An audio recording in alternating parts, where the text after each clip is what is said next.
Fire Chief Ralph Terrasas, who was appointed with a mandate to rebuild the department. But first, is it time for reform at the LA Department of Water and Power? After a year-long review, the city controller says yes. We will talk to Controller Ron Galperin, who says the utility has to increase accountability. And the plan could shake up how the DWP operates. We'll hear from LA City Councilman Felipe Fuentes, who's behind a ballot measure and who says the utility is failing the ratepayer.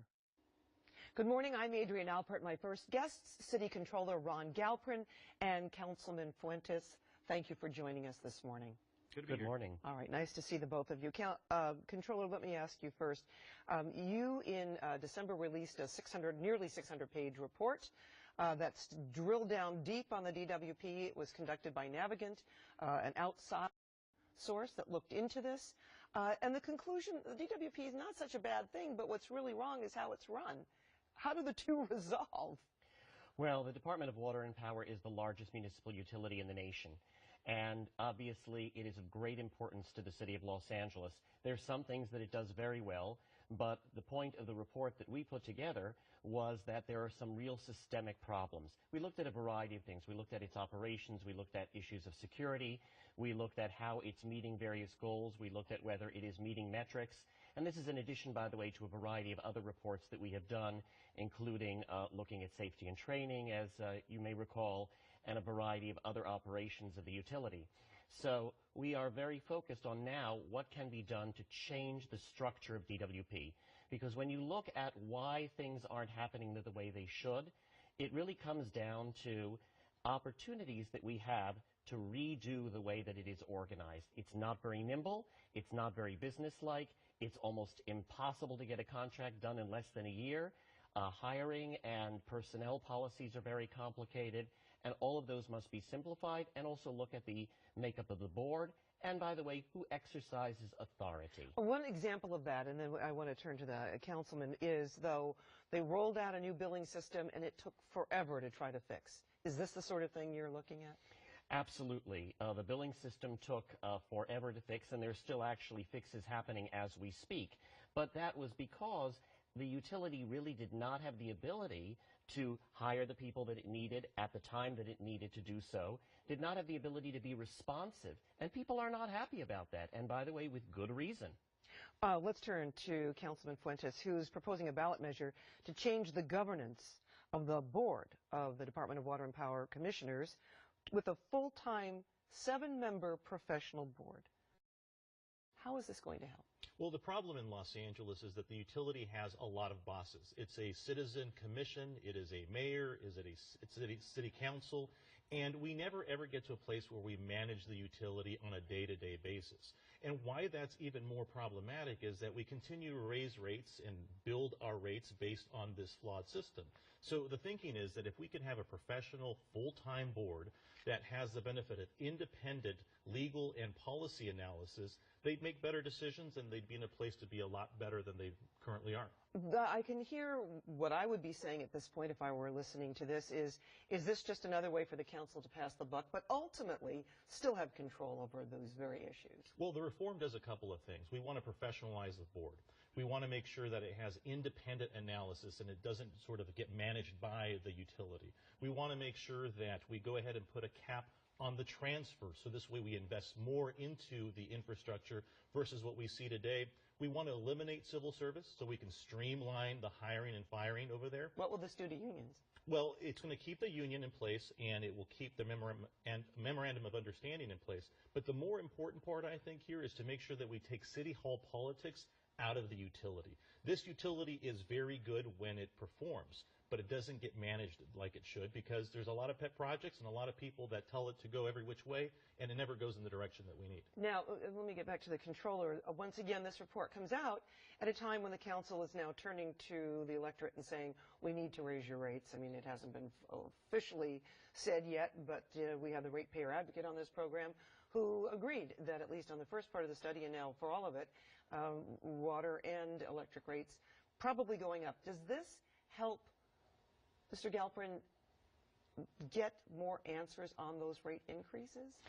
Well, I think that the issue of rate increases and the issue of reform are to each other, but they are also separate.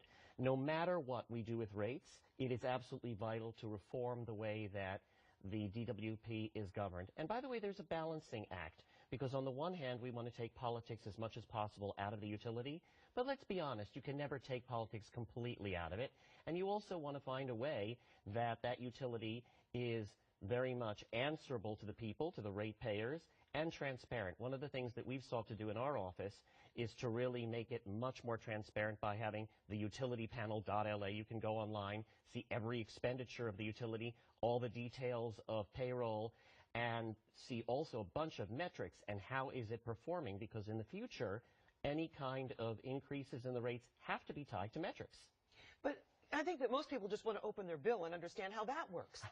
Yes. I can agree with you more, Adrienne. I mean, I think what people, in the 16 years that I've been in government, what I hear from people is that they want to get what they pay for. The information is really important to understand what it is that government is doing, but they just want government to work. And what we want is to have a full-time professional board that keeps the department accountable and does what it's supposed to do. Every report for the last 20 years, and there's been at least 4 significant ones, including the one that the controller put out, says that the underlying problem over there is its governance structure. And we predicate our rate making, our responses to disasters, our ability to keep reliable and secure service, all based on the governance structure, and it's flawed, so we've got to fix it. So getting back to this ballot measure, though, you're aiming for this year. We've got June, November. The June effectively would be about 4 months to write a charter amendment change. Is that realistic? I think it is, because we've started this work for over a year now, and we've put out a motion that's very prescriptive and says here are where the issue areas are. But what's really important in this process is that we involve Los Angeles, its ratepayers, its voters, and we have stakeholders participate, which is why we introduced this in January, and there's plenty of time for the council to draft a thoughtful policy based on stakeholder input so we can put something before the voters. Well, that stakeholder input, tell me how that would effectively work. Well, so what's going to happen is that in order for this to get onto the ballot, there's 2 ways. We either do it by signature or we do it by council action. And so the council, as the legislators of the city, they get a chance to hear the proposal, get input, and draft it. And so that's happening in the next couple of weeks. So you're asking your fellow council members to give up some of their power over a very large utility. I just want to get to the final part of this.